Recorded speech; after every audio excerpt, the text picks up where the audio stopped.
नमस्ते, welcome to high legal. और आज के इस वीडियो में हम डिस्कस करेंगे section 3 which is general explanation. So let's get started. सबसे पहले ये कहता है that throughout this Sanhita every definition of an offence, every penal provision और हर illustration of every such definition or penal provision shall be understood subject to the exception contained in chapter entitled general exception, though those exception are not repeated in such definition, penal provision या illustration। कहने का मतलब क्या हुआ कि इस act में, इस संहिता में कुछ एक्सेप्शंस दिए हुए हैं जिन्हें एक चैप्टर जो कि एंटाइटल्ड है जनरल एक्सेप्शंस उसमें डाल दिया गया है। तो अब जब भी हम कोई भी पनिशमेंट या कोई भी डेफिनेशन पढ़ेंगे तो वो हम ये समझ के पढ़ेंगे कि वो subject to those general exceptions हैं। बार बार किसी भी डेफिनेशन के बाद में उस एक्सेप्शन को मेंशन नहीं किया गया है। For example, under 7 years age का जो भी बच्चा होता है, अगर वो कोई भी ऑफेंस करता है तो उसे कोई पनिशमेंट नहीं होती। तो ये एक जनरल एक्सेप्शन है। तो ये वाला एक्सेप्शन हर ऑफेंस के बाद, फॉर एग्जांपल मर्डर वाला जो सेक्शन है उसके बाद बार बार मेंशन नहीं किया गया है, ये हमें समझना है। So this is the first point.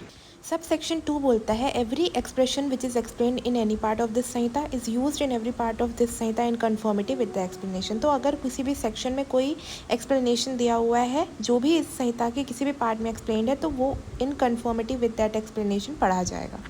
Subsection 3 बोलता है कि अगर कोई प्रॉपर्टी किसी पर्सन के स्पाउस, क्लर्क या सर्वेंट के पोजेशन में है, यानी उनके कब्जे में है, तो उस केस में ये माना जाएगा कि प्रॉपर्टी उस पर्सन के कब्जे में है। यानी अगर पत्नी के पास या पति के पास, क्लर्क या सर्वेंट के पास में कोई प्रॉपर्टी है तो माना जाएगा कि जिसका वो पति या पत्नी है या जिसका वो सर्वेंट है जो मालिक है, उसकी प्रॉपर्टी, उसकी पोजेशन में वो प्रॉपर्टी है। एक्सप्लेनेशन ये बोलता है कि अगर किसी व्यक्ति को टेम्परेरीली भी या किसी पर्टिकुलर ओकेजन के लिए क्लर्क या सर्वेंट रखा गया है तो वो भी क्लर्क या सर्वेंट की डेफिनेशन में अंडर दिस सबसेक्शन आएगा। In every part of this Sanhita except where a contrary intention appears from the context, words which refer to extend also to illegal omission. इसका मतलब क्या है कि इस पार्ट संहिता के किसी भी पार्ट में अगर कॉन्ट्ररी इंटेंशन अपीयर करता है कॉन्टेक्स्ट से, मतलब उसको छोड़कर जो भी वर्ड्स हैं जहाँ पर एक्ट वर्ड यूज्ड है वो ओमिशंस पर भी लागू होगा। जैसे मैंने बताया था, अगर कोई चीज़ हम करके ऑफेंस कर रहे हैं डैट इज़ एक्ट, अगर कोई चीज़ ना करके ऑफेंस कर रहे हैं डैट इज़ ओमिशन। तो अगर कहीं पे कोई पर्टिकुलर ऑफेंस कोई एक्ट को बताया जा रहा है तो वही पर्टिकुलर ऑफेंस किसी ओमिशन के द्वारा भी हो सकता है।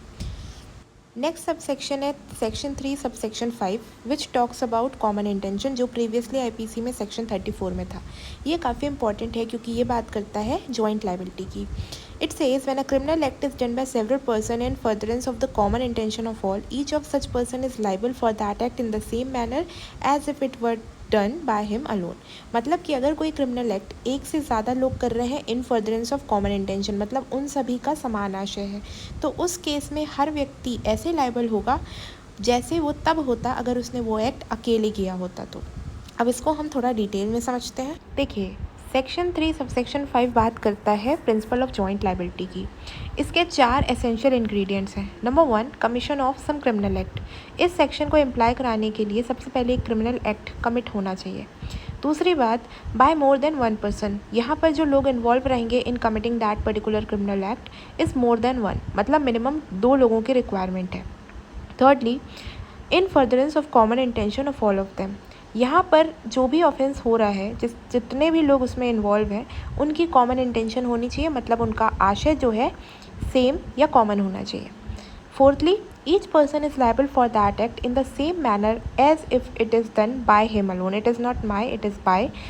तो हर व्यक्ति ऐसे लायबल होगा उस पर्टिकुलर एक्ट के लिए जैसे वो तब होता जैसे कि अगर उसने वो ऑफेंस अकेले किया होता तो तब होता। तो basically these are the 4 essential ingredients of section 3 subsection 5। अब इसके कुछ इंपॉर्टेंट पॉइंटर्स को समझते हैं। Number 1, physical presence of all persons at the scene of the crime is not needed. मतलब हर व्यक्ति वहाँ पर फिजिकली प्रेजेंट हो ये ज़रूरी नहीं है। One of the most important case of common intention is Mehboob Shah versus emperor, जिसे फेमसली जाना जाता है इंडस रिवर केस के द्वारा भी। इस केस में कोर्ट ने ये हेल्ड किया था that common intention implies a pre arrange plan, prior meeting of minds और prior consultation between all person constituting the group. कहने का मतलब कोर्ट ने हेल्ड किया कि कॉमन इंटेंशन में 3 चीज़ें होनी चाहिए, प्री अरेंज प्लान, या तो प्रायर मीटिंग ऑफ माइंड्स या फिर प्रायर कंसल्टेशन। मतलब बेसिकली पहले से आपने उस एक्ट को करने की प्लानिंग प्लॉटिंग की हो, किसी एक पॉइंट पर अग्री किए हों और उसके बारे में कंसल्ट किया हो सभी से। ये चीज़ एसेंशियल इंग्रेडिएंट है कॉमन इंटेंशन का। In another very important case of common intention, that is Barendra Kumar Ghosh versus Emperor, also known as famously post office case. इस केस में कोर्ट ने हेल्ड किया that even a person who does not do anything but if he has common intention he will be liable. The court said very famous line that they also serve who only stand and wait. इस case में होता क्या है कि 3-4 लोग मिलकर जाते हैं एक पोस्ट मास्टर का मर्डर करने के लिए।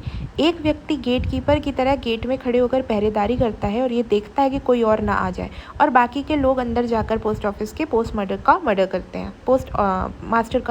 हैं। तो इस केस में जिस व्यक्ति ने खड़े होकर सिर्फ वेट किया उसको भी सेम लायबल किया गया मर्डर के लिए। तो इसमें ही ये फेमस लाइन बोली गई कि they also serve who only stand and wait. Now next very important case is Mahboob Shah versus emperor which we have already seen, but इसमें 3 प्रिंसिपल्स हमने देखे थे। Number 1 is essence of liability under section 3 subsection 5 is found in common intention। यहाँ पर किसकी बात हो रही है? लाइबिलिटी डिसाइड करने की कि किसकी कितनी लाइबिलिटी बनेगी, कि वो कितनी पनिशमेंट लेगा। तो सबसे पहली चीज़ सेक्शन 3 सबसेक्शन 5 में लाइबिलिटी का एसेंस छुपा हुआ है। Secondly, to invoke section 3 subsection 5, it must be shown that act was done in furtherance of common intention। 3 subsection 5 लगाने के लिए ये दिखाना ज़रूरी है कि एक्ट में कॉमन इंटेंशन, एक्ट जो किया गया था वो कॉमन इंटेंशन के साथ में किया गया था।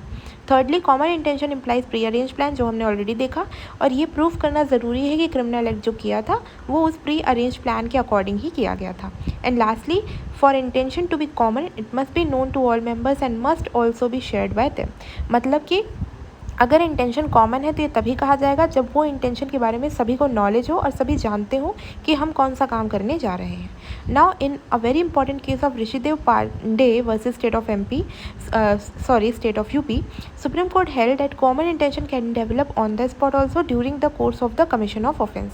इस केस में कोर्ट ने बोला कि जो कॉमन इंटेंशन है वो ऑन द स्पॉट भी डेवलप हो सकता है during the course of the commission of the offence.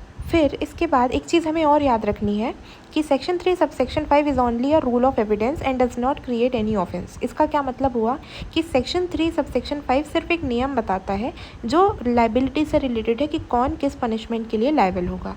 ये कोई स्पेशल या स्पेसिफिक ऑफेंस क्रिएट नहीं करता है, ना ही इसकी कोई अलग से पनिशमेंट दी हुई है। ये सिर्फ एक रूल है जो रूल लागू होता है जब 2 या 2 से ऊपर लोगों ने कोई ऑफेंस किया हो in pursuance of common intention. Then पहले क्या था, Shreekantiah versus state of Bombay के केस में सुप्रीम कोर्ट ने बोला था कि फिजिकल प्रेजेंस और एक्टिव पार्टिसिपेशन नेसेसरी है अगर कॉमन इंटेंशन को लगाना है तो। लेकिन JN Desai versus state of Bombay में सुप्रीम कोर्ट ने ये क्लियर किया कि physical presence and active participation is not necessary in all the cases. There can be circumstance जहाँ पर फिजिकल प्रेजेंस नहीं हो, एक्टिव पार्टिसिपेशन नहीं हो, लेकिन फिर भी कॉमन इंटेंशन का प्रिंसिपल अप्लाई हो सकता है। जो हमने फर्स्ट पॉइंट में पढ़ा था, physical presence of all person at the scene of crime is not needed, वो इसी का आउटकम निकल कर आता है। देन लास्टली एक बहुत इंपॉर्टेंट केस है Pandurang versus state of Hyderabad, जिसमें सुप्रीम कोर्ट ने डिफरेंस बताया सिमिलर इंटेंशन और कॉमन इंटेंशन के बीच में। इसमें कोर्ट ने बोला कि 2 लोग किसी मैन को अगर अटैक करने जा रहे हैं, दोनों का सेम इंटेंशन है लेकिन कॉमन नहीं है क्योंकि उन्होंने पहले से कोई प्री अरेंज्ड प्लानिंग नहीं की है। हो सकता है वो दोनों आपस में एक दूसरे को जानते ही नहीं हो, पर कॉमन इंटेंशन के लिए prior meeting of mind is very important, आपस में कंसल्टेशन हो रहा है इंपॉर्टेंट है, so that is common intention. तो इस केस में सिमिलर और कॉमन इंटेंशन के बीच का डिफरेंस क्लियर किया गया था। अब हम आते हैं हमारे नेक्स्ट सबसेक्शन में विच इज़ सबसेक्शन 6, जो बोलता है whenever an act which is criminal only by reason of its being done with a criminal knowledge or intention is done by several persons, each of such person who join in the act with such knowledge or intention is liable for the act in the same manner as if the act were done by him alone with that knowledge or intention। कहने का मतलब अगर कोई act है वो criminal इसलिए है क्योंकि वो क्रिमिनल नॉलेज या इंटेंशन के साथ में किया जा रहा है और बहुत लोगों द्वारा किया जा रहा है, तो हर व्यक्ति जो उसका इंटेंशन या उसके क्रिमिनल नॉलेज को जानते हुए भी उसे ज्वाइन करता है, वो भी वैसे लायबल होगा जैसे कि वो तब होता अगर उसने अकेले वो किया होता। देन सबसेक्शन 7 बोलता है वेरेबल the causing of a certain effect और an attempt to cause that effect by an act और an omission is an offence. It is to be understood that the causing of that effect partly by an act and partly by an omission is the same offence. इसका मतलब ये है कि अगर कोई certain effect cause करने के लिए या उसका अटेम्प्ट कॉज करने के लिए कोई एक्ट किया जाता है, जो कि एक्ट के थ्रू भी हो सकता है, ओमिशन के थ्रू भी हो सकता है, और अगर पार्टली वो किया गया है, partly through act partly through omission, तो भी वो सेम ऑफेंस ही क्रिएट करेगा. इसको एग्जाम्पल से समझेंगे तो बेहतर समझ में आएगा.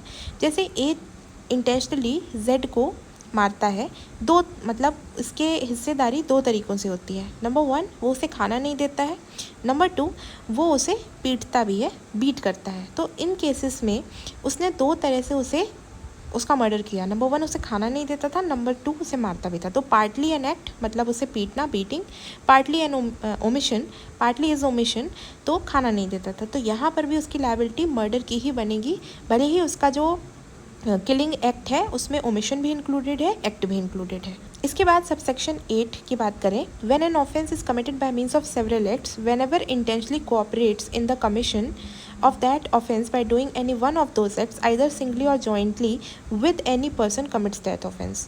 कहने का मतलब ये है कि अगर कोई एक्ट सेवरल एक्ट से बना हुआ है, अगर उसमें कोई कोऑपरेट करता है, चाहे सिंगली या जॉइंटली हो, तो वो भी वो ऑफेंस करता है. कहने का मतलब क्या है, अगर मान लीजिए ए और बी मिलकर अग्री करते हैं कि वो जेड को मारना चाहते हैं उसे स्मॉल डोजेस ऑफ पॉइजन को देकर. ए और बी एडमिनिस्टर करते हैं उसे पॉइजन और उसे खिलाते हैं उसे. तो यहाँ पे ए और बी दोनों ने कोऑपरेट करके कमीशन ऑफ मर्डर किया है और यहाँ पर जो है उनकी दोनों की जॉइंट लायबिलिटी बनेगी. सब सेक्शन 9 की बात करें तो बोलता है where several persons are engaged और concerned in the commission of a criminal act they may be guilty of different offences by means of that act. मतलब कि अगर बहुत सारे लोग किसी क्राइम में, क्रिमिनल एक्ट में एंगेज्ड हैं, पर हो सकता है कि वो अलग अलग ऑफेंसेस के लिए गिल्टी हों. इसको भी हम एग्जाम्पल से समझते हैं. ए ने जेड को अटैक किया अंडर ग्रेव प्रोवोकेशन, मतलब उसे किसी ने भड़काया, इस वजह से उसने जेड को अटैक किया. तो यहाँ पे B having ill will towards Z and intending to kill him and not having been subject to provocation assist A in killing B.